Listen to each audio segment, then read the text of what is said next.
Meus queridos irmãos e irmãs, com grande alegria, celebramos hoje a solenidade de Todos os Santos, festa transferida do dia 1º de novembro, que é a data precisa do calendário. E eu gostaria de convidar vocês então nessa missa a deixarem de ser protestantes e entrarem de vez na Igreja Católica. Vamos lá, o que é que isso quer dizer? Vamos nos livrar da mentalidade protestante. Se existe uma coisa que distingue o católico do protestante, está no fato de que nós católicos cremos na santidade que Deus realiza nos seres humanos. Ou seja, vamos usar a linguagem teológica, técnica, já eu explico, aguenta firme. Nós cremos que nós podemos, já aqui nesta terra, começar a participar da natureza divina. Nós, católicos, cremos que os seres humanos são chamados por Deus e é Deus quem faz isso. Deus realiza em nós uma transformação. E nós, com essa transformação, começamos a participar da natureza divina. Vamos explicar isso.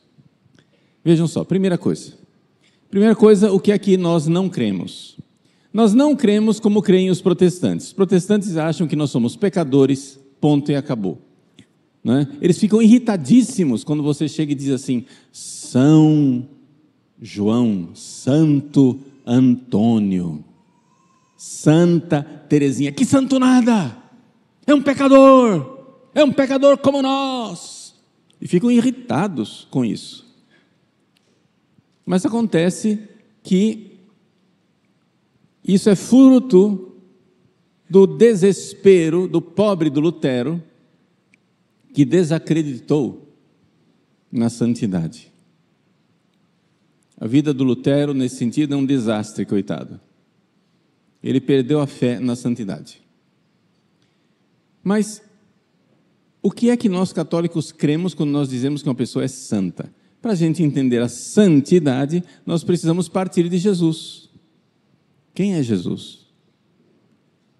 Nós sabemos que Deus é Pai, Deus é Filho, Deus é Espírito Santo. 3 pessoas em um só Deus. São 3 deuses? Não. Um só Deus. Pai, Filho e Espírito Santo. Este Filho, que é Deus, Deus de Deus, luz da luz, Deus verdadeiro de Deus verdadeiro, gerado, não criado, consubstancial ao Pai, por Ele todas as coisas foram feitas. Nós cremos que esse Filho, por nós homens e pela nossa salvação, desceu dos céus. O que quer dizer isso?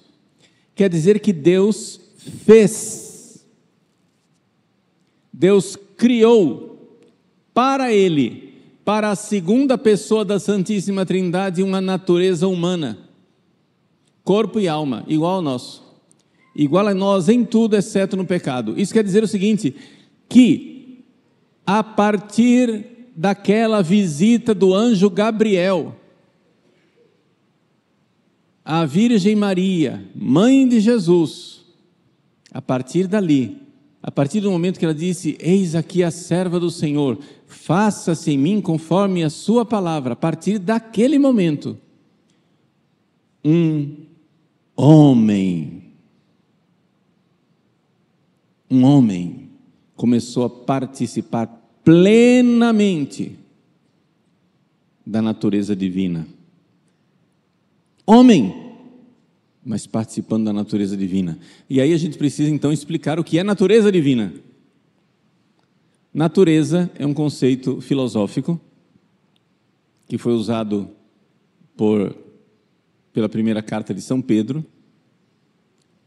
São Pedro nos fala, né?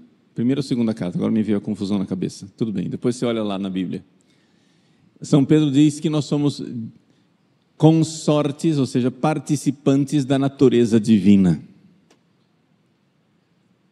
O que é dizer natureza divina? Essa expressão natureza divina, ela está na Bíblia, que é o seguinte: a natureza é como o ser de uma coisa se comporta. Melhor comparação para a gente entender a natureza é, por exemplo, olhar a natureza do ferro. O ferro tem uma natureza. O ferro é frio, o ferro enferruja, o ferro é duro. Acontece que se eu puser o ferro com a sua natureza de ferro em contato com outra natureza, a natureza do fogo, o fogo entra em contato com a natureza do ferro, e o ferro, que era frio, começa a participar da natureza do fogo, começa a ficar quente.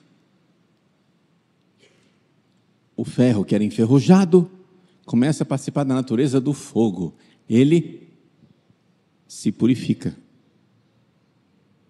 O ferro, que era duro, começa a participar da natureza do fogo, ele começa a ficar maleável. E se eu acrescentar mais fogo, e mais fogo, mais fogo, mais fogo, o ferro daqui a pouco ele vira líquido.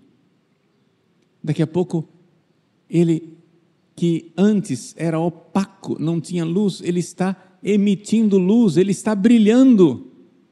O ferro começa a brilhar, fica líquido e começa a soltar labaredas como se ele fosse fogo. O ferro não é fogo, mas ele começa a soltar labaredas como se fosse fogo. Ou seja, o ferro tinha uma natureza, se comportava de um jeito. Em contato com outra natureza, a natureza do fogo, o ferro começa a se comportar como se ele fosse fogo. Assim, essa comparação, a natureza humana de Jesus.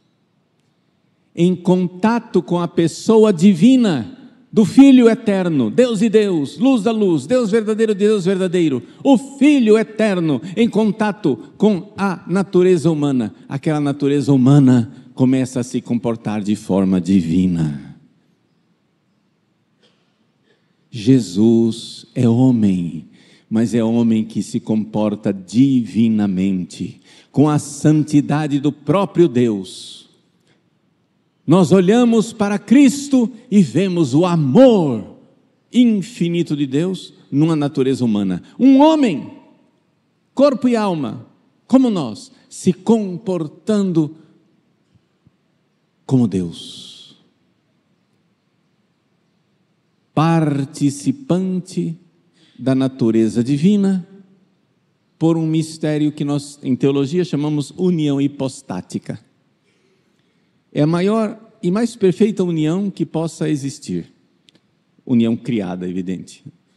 A união da Trindade não é criada, é no próprio Deus. Mas a união da natureza humana de Cristo com a natureza divina é a união hipostática, é a mais perfeita união que possa existir. É um homem que se comporta como Deus. E para que a gente visse, porque nós somos limitados, a gente olha por fora e acha, olha lá, o menino Jesus deitado na manjedoura, olha lá, o menino Jesus, né, perdido no templo, olha lá, o carpinteiro de Nazaré, olha lá. Então o povo de Nazaré viu Jesus do lado de fora e não viu diferença nenhuma, mas tinha uma diferença enorme. Então Jesus, para que a gente enxergasse quem ele era, uma pessoa divina que agora tem uma natureza humana, que criou para ele corpo e alma, Jesus, para que a gente enxergasse isso, começou a mostrar de forma mais clara a sua natureza divina. Qual a melhor forma de chamar a atenção? Bom, a primeira forma de chamar a atenção são os milagres. Quando ele mostra uma força que só Deus tem.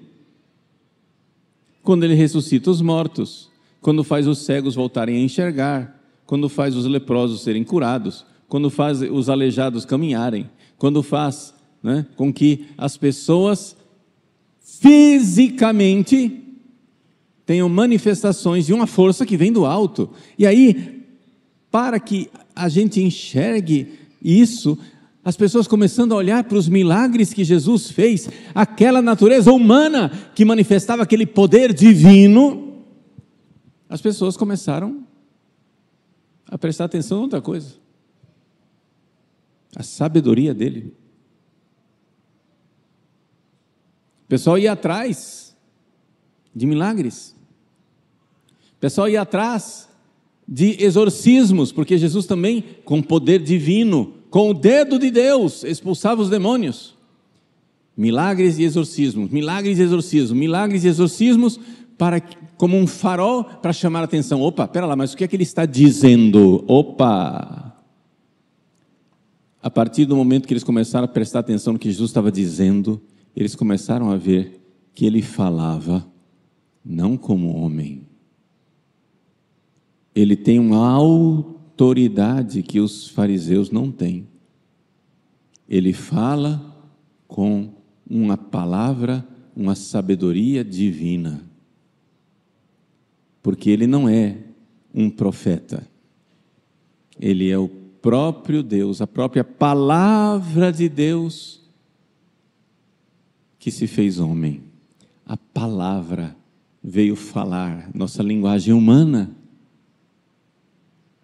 Deus falando num homem, porque esse homem é uma pessoa divina. E então, a partir daquela palavra, os corações começaram a se mover. A partir daquela palavra, com aquela mesma eficácia da palavra de Deus, aquela espada de 2 gumes que penetra na medula e que vai lá no coração, as pessoas começaram a mudar de vida e começaram a deixar seus pecados. E aquela inquietação de mudança de vida encontrou em Jesus uma palavra eficaz que diz: teus pecados estão perdoados.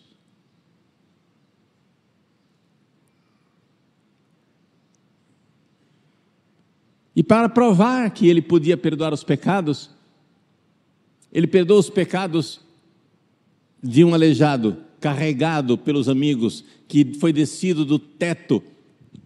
Ele olhou para o aleijado e disse: teus pecados estão perdoados. Todo mundo, ele está blasfemando, só Deus pode perdoar os pecados. E o que é mais fácil dizer: teus pecados estão perdoados, ou vai e levanta.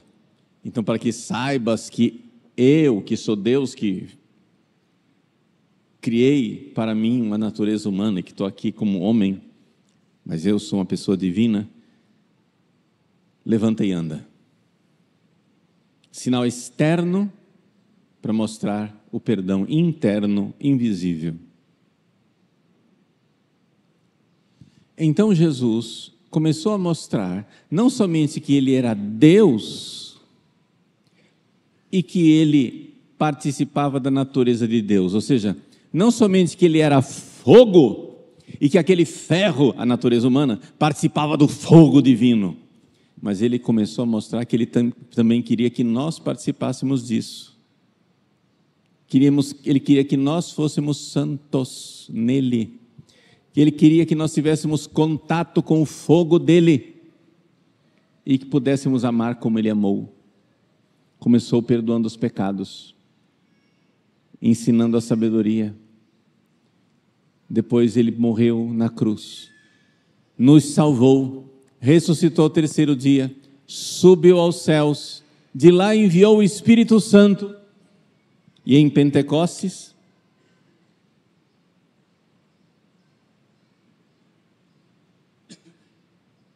o Espírito Santo desceu sobre os apóstolos e a igreja, para que nós pudéssemos, a partir do Espírito Santo, participar da santidade de Jesus ressuscitado no céu. O que é um santo? Um santo é uma pessoa humana que, em contato com Jesus, pessoa divina, Deus feito homem, ressuscitado no céu, através do Espírito Santo, o contato com a alma de Jesus, a alma de Cristo, em contato com a nossa alma, faz com que a nossa alma comece a se comportar de forma divina. Jesus é o princípio da santidade. Então, nós podemos olhar para a história da igreja e ver os santos se comportando divinamente. Mas como o comportamento divino, ou seja, uma fé divina, a fé é um conhecimento divino, uma caridade divina, um amor que é do próprio Deus. Como essas coisas às vezes ficam escondidas, Deus às vezes manifesta essas coisas de forma bem clara para todo mundo ver através dos milagres, como fez com Jesus. Assim como Deus usou os milagres para chamar a atenção para a santidade de Jesus, Deus que se fez homem, Ele usa os milagres também para chamar a atenção para a santidade daqueles homens e mulheres, santos e santas, que em contato com Jesus começaram a se comportar divinamente. Então, por exemplo, Santa Teresinha do Menino Jesus, que tinha passado a vida inteira escondida no Carmelo, sem que ninguém se desse conta, quando ela morreu, lá do céu, um furacão de milagres, para chamar a atenção e dizer, olhem para a vida dela. Aí foram lá investigar. Não, cara, não é que ela tinha santidade mesmo? Para citar um exemplo mais próximo de nós, eu estive esses dias em Brasília, numa reunião lá na CNBB, e estava conosco o cônego Jorge, mais conhecido como Padre Jorjão. O cônego Jorge, quando ele era o jovem Padre Jorjão, a primeira confissão que ele ouviu na vida foi de um rapaz chamado Guido Schaeffer. O Guido, para quem não sabe, foi um médico que sentiu a vocação para o sacerdócio. Ele já estava noivo, ia se casar.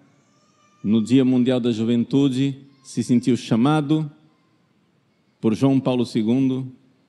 Tudo começou num olhar que João Paulo II dirigiu a ele. Ele, no meio da multidão, João Paulo II olhou para ele. Ali ele se sentiu chamado para o sacerdócio.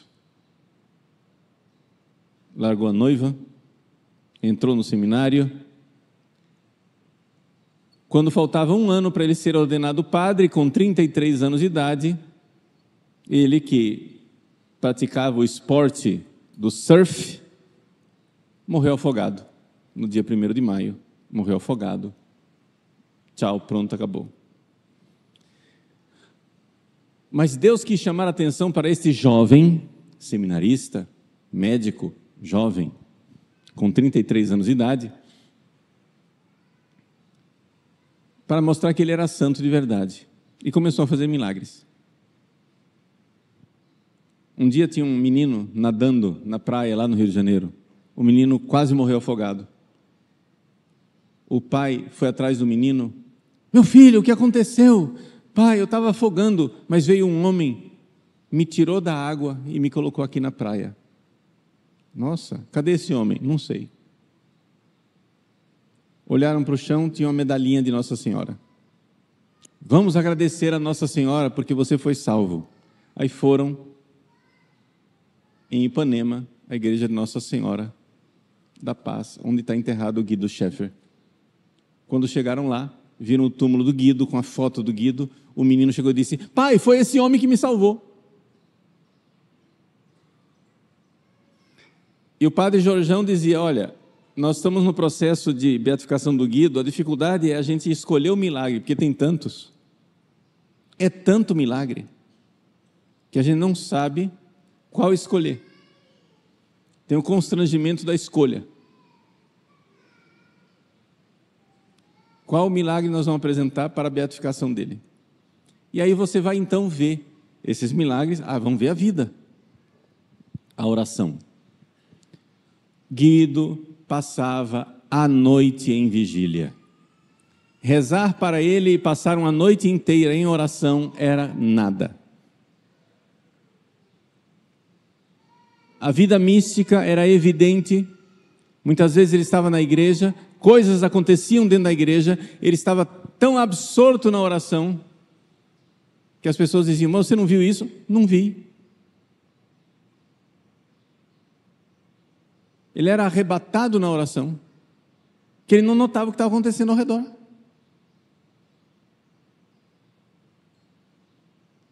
Uma vida de oração abundante, generosa, enorme. Rezava e rezava muito, rezava e rezava o tempo todo. E não somente isso, uma vida de oração que mostrava uma mudança de vida e de santidade, em que o Guido, como médico, se dedicava verdadeiramente aos outros. Ele foi apelidado de Novo São Francisco, porque o amor que ele tinha pelos pobres, junto com as irmãs da Madre Teresa de Calcutá, etc. e tal, junto com ele sendo médico, ele atendia todos os pacientes como médico, e era desses médicos, embora jovem, com 33 anos, era desses médicos que a gente vê, o médico experiente, que só na clínica, na conversa com o paciente, já dava o diagnóstico certeiro.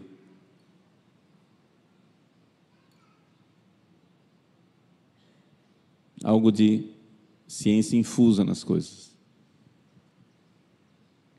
Não somente isso, se preocupava que os seus pacientes estivessem em estado de graça. Fazia de tudo para levar médicos, para batizar crianças não batizadas, para dar os mãos enfermos para pessoas que estavam morrendo, para que os pacientes se confessassem, etc. Uma vida totalmente gasta pelos outros, completamente se comportando como Jesus. Como Jesus. E não por simples força humana. Você vê claramente força divina pela graça, pela força da oração, pela força da graça, da vida mística. Então vocês vejam o que é um santo.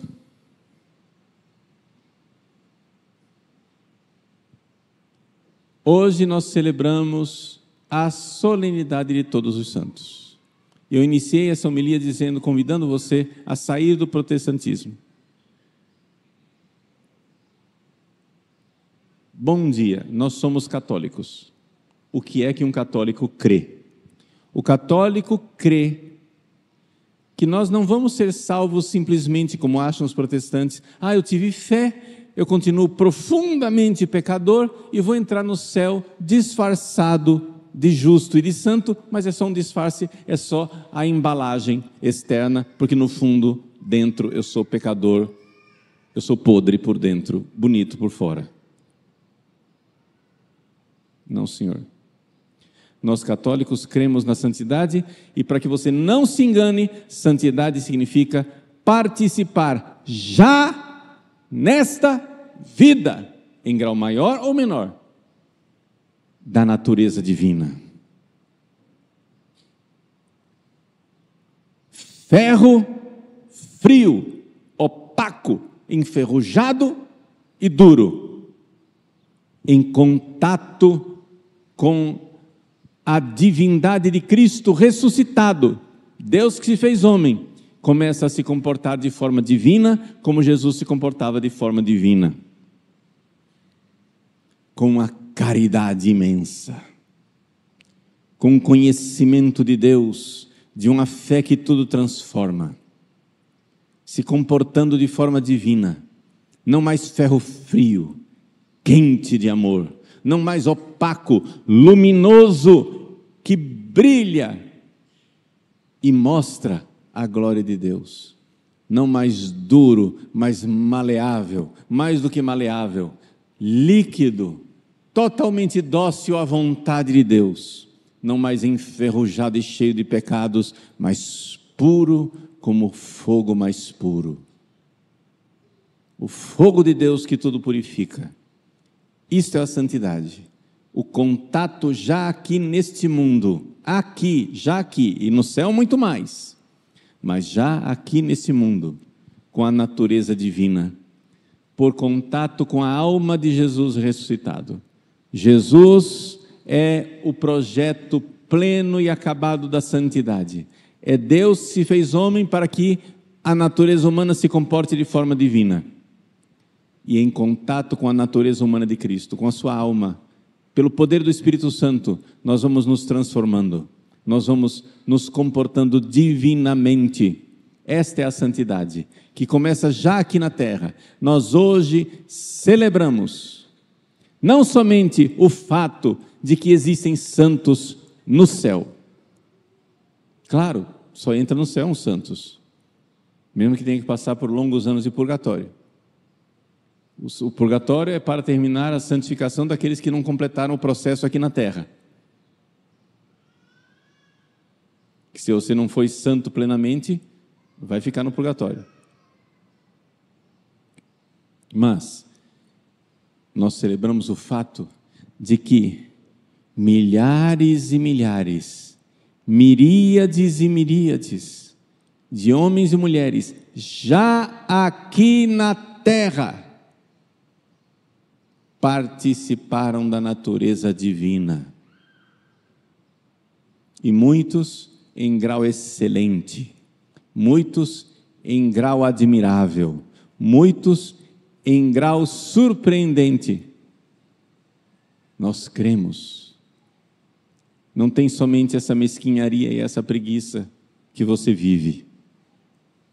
Existe a generosidade dos santos que se deixam moldar por Cristo. O contato com a alma de Cristo, o Espírito Santo que nos santifica, a alegria de ser católicos e de saber que já podemos aqui na terra amar com um amor que vem do alto, transformar nossas almas mesquinhas, medíocres, preguiçosas, egoístas, desordenadas, em almas luminosas, cheias de um amor que vem do alto, uma pureza e uma santidade, uma generosidade e uma paciência, uma caridade. A caridade de Cristo que nos impele. O amor de Cristo nos uniu. O amor de Cristo. Meus irmãos, nós participamos deste corpo. Que alegria ser católico e saber que eu sou membro de um corpo onde existem santos com grandes virtudes. Porque eu faço parte do corpo de Cristo, eu posso dizer: o Cristo é meu. Ele é o meu Jesus. Eu posso dizer que Maria é minha. Ela é minha mãe. Eu posso dizer que Teresinha é minha Santa Teresinha. Eu posso dizer que o Guido é meu. Eu posso dizer que São José é meu. Eu posso dizer que todos, miríades e miríades de santos que no céu brilham e nos ajudam com sua intercessão e que nos iluminam com o seu exemplo, são meus, os meus santos. Porque nós somos um só corpo, participando da mesma vida divina, em graus diferentes, mas a mesma vida, participantes da natureza divina. Nós olhamos para o céu, onde brilham os nossos irmãos, e onde um dia iremos brilhar também nós, com a graça de Deus. Amém.